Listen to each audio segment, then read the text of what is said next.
Hi dears, welcome to Malayalees talks. Hi dears, welcome back to my channel. Calicut university first semester BSc മലയാളത്തിലെ 3ാമത്തെ മൊഡ്യൂളായിരുന്നു നമ്മൾ എടുത്തുകൊണ്ടിരുന്നത്. ഇന്ന് എടുക്കാൻ പോകുന്നത് അതിലേറ്റവും അവസാനത്തെ ചാപ്റ്റർ ആയിട്ടുള്ള ഒരു കവിതയാണ്. അപ്പോൾ കവിതയുടെ പേര് മാനസാന്തരം, എഴുതിയിരിക്കുന്നത് ബാലചന്ദ്രൻ ചുള്ളിക്കാട്.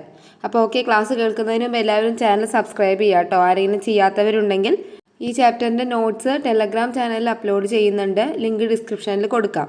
ഓക്കെ, അപ്പോൾ നമുക്ക് ബാലചന്ദ്രൻ ചുള്ളിക്കാട് എന്ന കവിയെക്കുറിച്ചൊന്ന് മനസ്സിലാക്കാം. ബാലചന്ദ്രൻ ചുള്ളിക്കാട് ആധുനിക മലയാള കവിതയുടെ ഭാവ തീവ്രത ഉൾക്കൊണ്ട ഒരു കവിയാണ് അദ്ദേഹം. കവിത എഴുതിയും അത് ഉറക്കെ ചൊല്ലിയും അദ്ദേഹം മലയാള കാവ്യരംഗത്ത് അദ്ദേഹത്തിൻ്റെതായ ഒരു ഇടം തീർത്തു. ക്ഷുഭിത യൗവനത്തിൻ്റെ മുദ്രാവാക്യങ്ങളായിരുന്നു അദ്ദേഹത്തിൻ്റെ കവിതകൾ. കവി, തിരക്കഥാകൃത്ത്, അഭിനേതാവ് എന്നീ നിലകളിലെല്ലാം പ്രശസ്തനും മലയാളിക്ക് പരിചിതനുമാണ് ബാലചന്ദ്രൻ ചുള്ളിക്കാട്. ഇനി ഞാൻ പറയാൻ പോകുന്നത് ഈ കവിതയുടെ സമ്മറിയാണ് കേട്ടോ. അപ്പോൾ എല്ലാവരും അതിൻ്റെ വരികളൊക്കെ നിങ്ങളൊന്ന് വായിച്ച് വെക്കുക, കാരണം ഇടയിൽ ക്വസ്റ്റ്യൻ വന്നു കഴിഞ്ഞാൽ അറിയാൻ വേണ്ടിയിട്ടാണ്. അപ്പോൾ നന്നായിട്ട് വായിക്കുക ടെക്സ്റ്റ്. ഓക്കെ, അപ്പോൾ നമുക്കതിൻ്റെ ആശയം എന്താണെന്ന് കേൾക്കാം. ബാലചന്ദ്രൻ ചുള്ളിക്കാടിൻ്റെ മാനസാന്തരം എന്ന കവിത അതൊരു കൊലയാളിയുടെ മനസ്സിൻ്റെ ആന്തരിക സംഘർഷങ്ങളാണ് അടയാളപ്പെടുത്തുന്നത്. ഒരു കൊലപാതകം ചെയ്ത ശേഷം അതിശൈത്യം നിറഞ്ഞ കൊടൈക്കനാലിൽ ഒരു സത്രത്തിൽ അർദ്ധരാത്രിയിൽ മദ്യപിച്ചുകൊണ്ട് എരിതീയിൻ്റെ അരികെ വിറച്ചുകൊണ്ടിരിക്കുകയാണ് ആ കൊലയാളി. ചന്ദനത്തിൽ കൊത്തിയ ഒരു സിംഹത്തിൻ്റെ ശില്പവും ഏതോ അന്യനാട്ടുകാരൻ വരച്ച ഒരു കുതിരയുടെ ചിത്രവും അവിടെയുണ്ട്. പലകച്ചുവരിൽ ഒരു പഴയ ഘടികാരം, അതായത് ക്ലോക്ക്, അയാളുടെ ആയുസ് എണ്ണും പോലെ മുന്നോട്ടിങ്ങനെ നീങ്ങുന്നുണ്ട്. അയാൾ ഒരു കൊലപാതകിയാണ്. അതുകൊണ്ട് തന്നെ നേരം പുലരുമ്പോൾ പോലീസുകാർ അവനെ തേടി വരുമെന്നും പിടിക്കപ്പെട്ടാൽ ഒരു തൂക്കുകയറിൽ തൻ്റെ ജീവിതം അവസാനിക്കുമെന്നും അയാൾക്കറിയാം.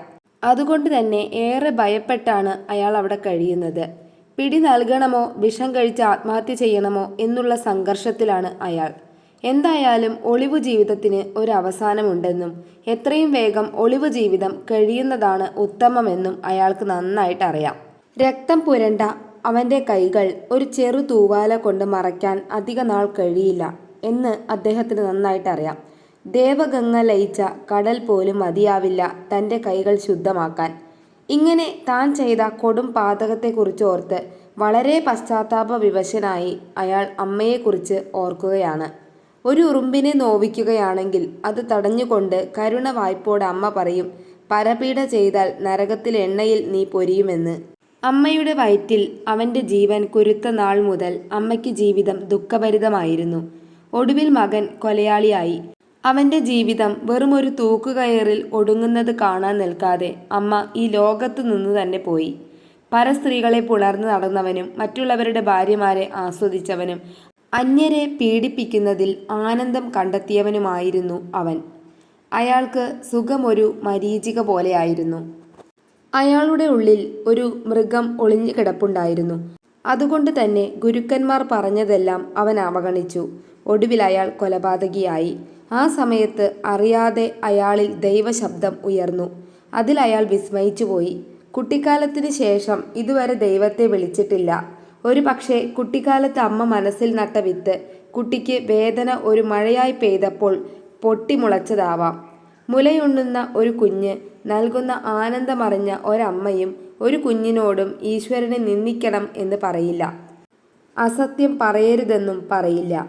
കടുത്ത വൈരം ഒരു സർപ്പത്തെ പോലെ അവനെ വരിഞ്ഞു ചുറ്റിയ സന്ദർഭത്തിലാണ് അവൻ ആ കൊലപാതകം ചെയ്തത്. ആ കൊലപാതകം അത് ചെയ്ത ആളുടെ ആത്മശാന്തിയെ കൊല ചെയ്യുന്നതിന് തുല്യമായിരുന്നു. കാരണം പരിഗ്രഹം ചെയ്തത് വഴി അയാൾക്ക് എന്നേക്കുമായി സമാധാനം നഷ്ടപ്പെട്ടു. അങ്ങനെ അഷ്ടകലാശമാടി പക പിൻവാങ്ങി. ഒരു സിഗരറ്റ് പോലെ എരിഞ്ഞു പോകുന്ന മനുഷ്യജന്മം, നിരർത്ഥകമായ അവൻ്റെ ജീവിതം. ഈ ജീവിതത്തിന് പരമോന്നത നീതിപീഠം ശിക്ഷ നൽകണം. ആ ശിക്ഷയാണ് യഥാർത്ഥത്തിൽ തൻ്റെ രക്ഷയെന്നും അയാൾ തിരിച്ചറിയുകയാണ്. പിറ്റേന്ന് രാവിലെ തൻ്റെ കയ്യിൽ നിയമം വിലങ്ങു വെച്ച് കൊണ്ടുപോകുമ്പോൾ, ജനമധ്യത്തിൽ അവൻ തെറ്റ് പറയുമ്പോൾ, തൻ്റെ കഴുത്തിൽ കൊലക്കയർ മുറുകുമ്പോൾ, 100 സൂര്യൻ ഒരുമിച്ച് പ്രകാശിക്കുന്ന ആകാശം പോലെ അവൻ്റെ മനസ്സ് തെളിഞ്ഞു കാണണമേ എന്ന് അവൻ ദൈവത്തോട് പ്രാർത്ഥിക്കുന്നതോടുകൂടിയാണ് ഈ കവിത അവസാനിക്കുന്നത്. കൊലപാതകിയായ ഒരു വ്യക്തിയുടെ പശ്ചാത്താപമാണ് നമുക്ക് ഈ വരികളിലൂടെ കാണാൻ സാധിക്കുന്നത്. ഇനി നമുക്ക് ഈ കവിതയുടെ പ്രധാന ആശയം എന്താണെന്ന് നോക്കാം. മാനസാന്തരം എന്ന ഈ കവിത പാപത്തിൻ്റെയും പശ്ചാത്താപത്തിൻ്റെയും കവിതയാണ്. കൊടൈക്കനാലിലെ സുഖവാസ കേന്ദ്രത്തിലെ വഴിയമ്പലത്തിൽ ഒരു കൊലപാതകത്തിന് ശേഷം എത്തിച്ചേർന്ന ഒരാൾ ചെയ്തു പോയ തെറ്റോർത്ത് പശ്ചാത്താപിക്കുന്നതായിട്ടാണ് ഈ കവിതയുടെ ഇതിവൃത്തം കൊടുത്തിരിക്കുന്നത്. ഇരുട്ടിൽ നിന്ന് വെളിച്ചത്തിലേക്കെന്ന പോലെ, തിന്മയിൽ നിന്നും നന്മയിലേക്കെന്ന പോലെ അയാളുടെ മനസ്സിലെ ഇരുട്ടുകളൊക്കെ നീങ്ങി പശ്ചാത്താപത്തിലൂടെ അവൻ്റെ മനസ്സ് ഒരു തെളിച്ചമുള്ള ആകാശമുള്ളതായി മാറുന്നത് നമുക്ക് ഈ ഒരു കവിതയിൽ കാണാൻ സാധിക്കും.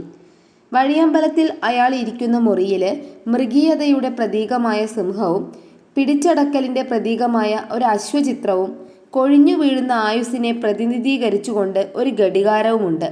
ഇതൊക്കെ അയാളുടെ അവസ്ഥകളെ പല നിലയ്ക്ക് മറനീക്കി കാണിക്കുകയാണ്.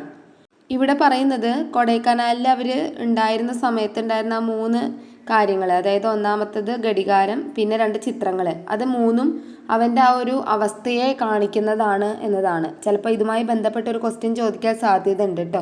അപ്പോൾ അതുകൊണ്ട് ഇത് പ്രത്യേകം ശ്രദ്ധിച്ച് വെക്കുക.